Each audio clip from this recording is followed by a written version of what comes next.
And அடுத்து ரொம்ப முக்கியமான பர்சனை கூப்பிட்டாங்க நம்ம. அண்ட் இந்த பர்சனை பத்தி சொல்லணும்னா யூஸ்வலாவே ஒரு படம் பண்றோம், ஒரு டைரக்ட் பண்ணோம் அப்படின்னு வச்சுக்கோங்களேன். நம்ம வந்து பயங்கரமா இப்படிலாம் எடுக்கணும், இல்ல நம்ம த்ரில்லர் சைன் அப்படின்னு பயங்கரமா யோசிக்கும் போது இவர் எப்படின்னா சிம்பிளா யோசிச்சார். மச்சா நம்ம சின்ன வயசுல எல்லாம் பண்ணுவோம், கிரிக்கெட் ஆடுவோம், இந்த ஏரியால தான் நம்ம சுத்திட்டு இருப்போம். அப்ப சென்னை 28 ஒரு படம் எடுத்துடலாம்.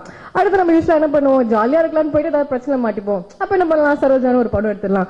ஹாலிடேக்கு போனா எங்கடா போறது, கோவா தான்டா பெஸ்ட், அதையும் ஒரு படமா எடுத்துடலாம். அண்ட் என்ன ஜாலியா விளையாடுவோம் நம்ம, மங்காத்தா, அதுவும் ஒரு படம். அண்ட் மெயினா என்ன நம்ம கட்டுவோம், பிரியாணி அப்படின்னு சொல்லி அவர் லைஃப்ல இருக்கிற இந்த பியூட்டிஃபுல்லான விஷயங்களே ஒரு படமா எடுத்திருக்கிற டைரக்டர் வெங்கட் பிரபு.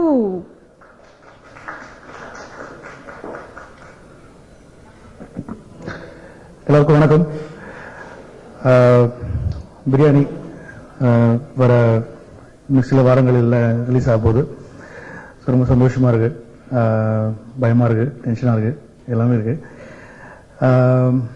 கார்த்தி, நான், பிரேம், யுவன், சூர்யா, கார்த்திக் ராஜா எல்லாருமே வந்து ஒரே ஸ்கூல். நாங்கள்லாம் வந்து ஸ்கூல் டேஸ்லேருந்தே தெரியும், ஸ்கூல் டேஸ்லேருந்தே பழக்கம்.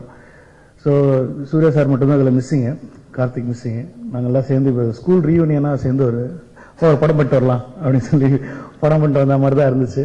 நல்லா